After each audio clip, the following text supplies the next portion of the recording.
Hayyee hashama harkafuune bakka jirtan hundatti nageenyi keenya sinaa qaqqabu jecha kabajamtootaaf jaalatamtoota miseensota waldaa dargaggoota caffee hojii gamtaa waliigalaa akkasumas immoo miseensummaadhaaf warreen dhufuudhaaf karaarra jirtan hundi keessanuu nageenyi keenya bakka jirtanitti sin taaga'u jecha akkasumas kabajamtoonni fi jaalatamtoonni hordoftoonni fi deeggartoonni keenya miseensonni biyya keessaaf biyyaan alatti argamtan miseensummaadhaaf isaa ta'u deeggarsummaa eenyummaatiin nu gargaaraa jirtan warreen daasporaa biyya alaa jirtan nageenyi keenya bakka jirtan hundatti irra deebiidhaan isin haa ga'u jecha akkam jirtu nagaa keessanii hagaa akkuma jechaa dhufne waldaan dargaggoota caffee hojii gamtaa waliigalaa tarsiimoo mataa isaatiif jimaanee mataan isaa qaba imaamata mataan isaa qaba baafatee yeroorraa yerootti fooyyeffachaa teessoo isaa babal'ifachaa haala tajaajila hojii isaatis babal'ifachaa kan socho'aa jiru yoo ta'u isinis immoo warreen nu gargaaruufis ta'e nu deeggaruufis ta'e yaadanis ta'e akkasumas nutti siqxanii nu wajjin miseensummaadhaaf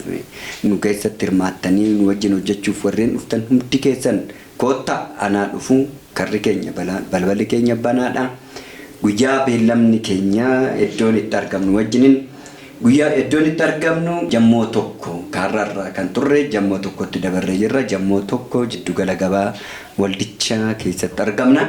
Iddoon kunis iddoon addaasaa daarekshiniin karaa ittiin isin feeruuf dandeenyu karaa ba'aa shawaatirraa warreen dhuftan karaa labuutirraan jechuun maabiraattaayilirraan gadi gortanii labuu bira dabartanii madaana lamee bataskaana ortodoksii bira gadi dabartan laabaajoon iddoon konkolaataatti dhiqan jira. Isa bira akka darbuudhaaf jettaniin isa calqabaatitti karaa harka mirgaatitti daandii qalloon takka kondominiyeemii fi laabaajoo jidduudhaan jira ishee isaan qabatanii fuulduratti dhuftan meetira 50 amma 70 ga'utti keessa ol seentan kan daandii qabatanii waldaa dargaggoota caffee kan jedhu baanarii guddaa beeksisa guddaa inni argattu isaan akka dhuftanii karaa labuutiin kan dhuftan jechaadha. Karaa sabbataatirraanis kan dhuftan jammoo tokko maabiraatii bira ugaa keechan karaa labuu madaana lamitti ol garagaltanii kiiruu bira akka dabartaniin laabaajoon jira laabaajoof kondominiyeemii jidduudhaan isinis karaa harka bitaatitti gortu warreen karaa labuutiin dhuftan karaa harka mirgaatitti warreen immoo karaa sabbataatirraan dhuftan karaa harka bitaatitti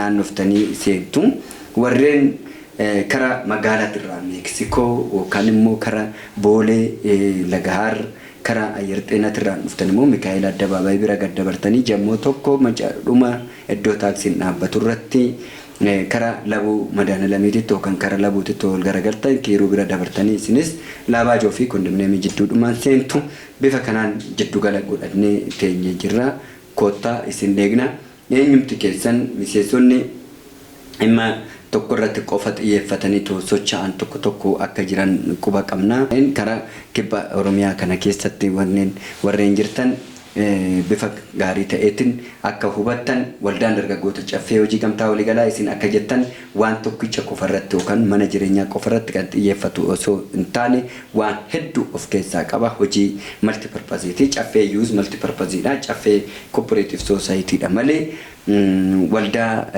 waan tokkicha irratti qofa akka isin gadi jettanii xiqqeessitanii yaaddan oduun ta'in waan tokkicha irratti kan xiyyeeffate oduun ta'in waan hedduu of keessaa qaba jechaadha.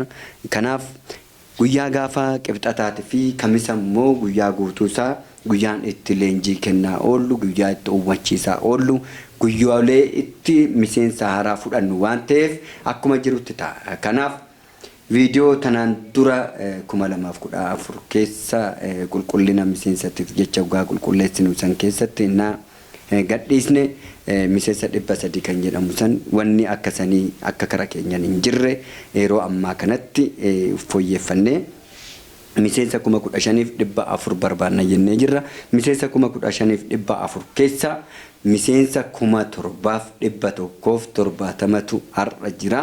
Gana walakkaadhaan iyyuu ni gaanne. Kanaaf warreen dhufuu barbaadan hundi keessan miira keessa oduun galiin miiran hin dhufina miilan koottaa. Simmeetii keessa galuu dhiisa silleetidhaan koottaa warreen dhufuu qabdan hundi keessan namni miseensa ta'uu qabdan barbaadan hundumaafuu balballi keenya banaadha. Koottaa ani isin keessummeessina anis jira. Humdu waayilli keenya martu keenya yuu jira egaa oo dhuftanitti akka ajaa'ibaatti waliin haasofna. Waldaan dargaggoota caffee hojii gamtaa waliigalaa waa'ee aadaa eenyummaa fi mirgaa fi gaafii fayyadamummaa walqixxummaa sabummaa keenyaa jiddu gala godhatee labsii 985 muraa 2009 irratti hundaa'ee kan ijaarame aga ta'etti gaafii tokko keenya qabnu waliin qindeeffannee dhiyeeffachaa jirra. Hojiis hojjechaa jirra. Koottaa nagaan nuuf koottaa. Iddoo dhuftanitti immoo haala dhiyootti waliin haasofna. Guyyaa dhiyoo keessatti egaa godina akka godina Arsiitti godinaalee Arsiitti irratti magaalaa Asallaa keessatti teessoodhaan yaa'ii yaamnee walgeenya caasaa ni hundeeffattu. Akkasumas immoo Shashamannee keessatti Shashamannee jiddu gala godhattanii Asaasaa fi akkasumas Aanaa Siraaroo Kofalee isaan kun martu keessaniyyuu nageellee Arsii nageellee dabalattanii hundi keessaniyyuu achirratti akka walgeenyi yaa'ii godhannee caasaa akka godhattan tarsiimuu fi hojimanii akka qoodattan bifa kanaan isin hubachiisuu barbaanna. Karaa biraatiin ergama warreen fudhatan caasaan bulee horaadhaa akkuma beektan karaa keessatiin kala telegiraamii keessaniitiin akka tanaan dura waan irra jirtan qabatama isaa nu barsiisaa jennee akkuma waamicha isinii goone ammas kabajamtoonniif jaalatamtoonni warreen bulee horaa warreen guujii leenconni keenya gaafii gaafatamtaniif dafaa deebii nuu laadhaa nurraa addaan sagalee dhabuu hin qabnu. Yeroo dhiyootti guyyaa dhiyootti immoo miitingii bareedaa isaa hin gaggeessina waliin wal agarraa. Jabaattanii cimtanii deemuu qabdu. Wanni hunduu tarsiimoo keenyan miseensonni kara hundaanuu jirtan bakka jirtan hundatti jabaadha. Nageenya keessanis eeggadha. Qaamolee jiran wajjin ta'uudhaan waraana yeroo ammaa kanatti biitti keessa jirtu kunis wal qabatee hubannoodhaan qalbii mana bulteen akka of eeggattan adaraan isiniin jedha.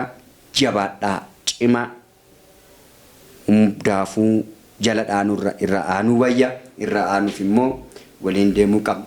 Sababni isaa yeroo ammaa kanatti Oromoon dur kan dhabee ture waan afuridha jennee jirra. Tanaan dura ammas yeroo ammaa kanatti akka gaariitti tarsiimoo keenyaan ijaaramnee waan itti jirruuf deebii ofuma keenya fuulaachaa jirra waan ta'eef jabaadhaa cima nuuf barreessaa. YouTube irratti Facebook keenya irratti YouTube keenya subscribe gochuudhaan share like comment gochuudhaan akka wal bira qaqqabuuf warreen biraa biras akka qabu bifa kanaatiin akka itti deemtan. TikTok keenyas immoo doyit like akka gootan akka wal biraan geechan laavis akka warri seenuu barbaadan kara keessaatiin akka nu beeksistanii laavidhaan waliin haasa'uu ni dandeenya. Jabaachuu qabdu. Facebook keenyas commentis shares like gochuu qabdu. Messengerii keenyaan fayyadamuu ni dandeessu. Messengerii keenyas banaadha.